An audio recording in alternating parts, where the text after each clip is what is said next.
We begin tonight with the investigation into that Russian jet that fell from the sky, breaking apart, killing everyone on board. And tonight, counterintelligence officials focused in large part on terror intercepts, conversations between members of ISIS.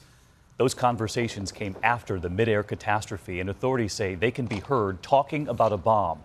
Just a short time ago, we learned President Obama now weighing in, saying he believes there is in fact the possibility that this was a bomb. Meantime, another breaking headline as we come on the air: U.S. authorities taking action in the next 24 hours at airports across this country, just as millions prepare to travel for Thanksgiving. We begin with ABC's chief investigative correspondent, Brian Ross. U.S. and British officials tonight tell ABC News the strongest evidence it was a bomb comes from ISIS itself, from electronic intercepts of terrorists talking specifically about a bomb. Tonight, President Obama weighed in for the first time. I think there is a possibility that there was a bomb on board, and we're taking that very seriously. Yet there is still no hard evidence of just what happened to the Russian jet. And U.S. intelligence officials told select members of Congress at a classified briefing that the bomb theory is still far from certain. Well, I think it's going to take a forensic examination of the wreckage of the plane, examination of the bodies, and a full investigation at Sharm el-Sheikh Airport.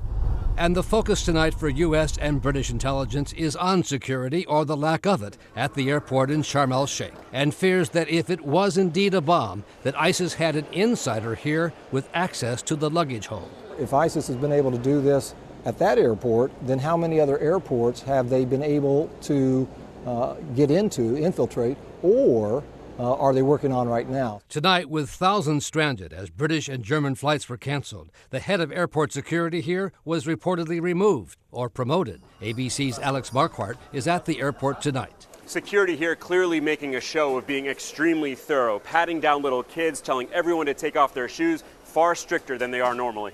Our thanks to Alex Marquardt. Brian Ross with us now, and back to those intercepts, because you've reported that they could hear conversations about a bomb, but these conversations came after that plane came apart? That's right. Tonight they're trying to assess whether these were people just boasting or gloating, or in fact knew what they were talking about and were planning future attacks, David. All right, Brian Ross leading us off again tonight. Brian, thank you. And ABC's Bob Woodruff, the only American journalist to sit down with Defense Secretary Ash Carter, who also acknowledged this might be a bomb, and Bob asking, could it be ISIS?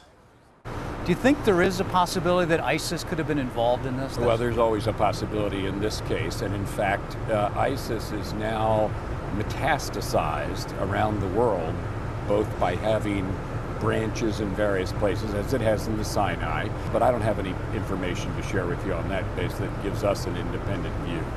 ABC's Bob Woodruff with the Defense Secretary. This just as millions of Americans, of course, get ready to travel for Thanksgiving.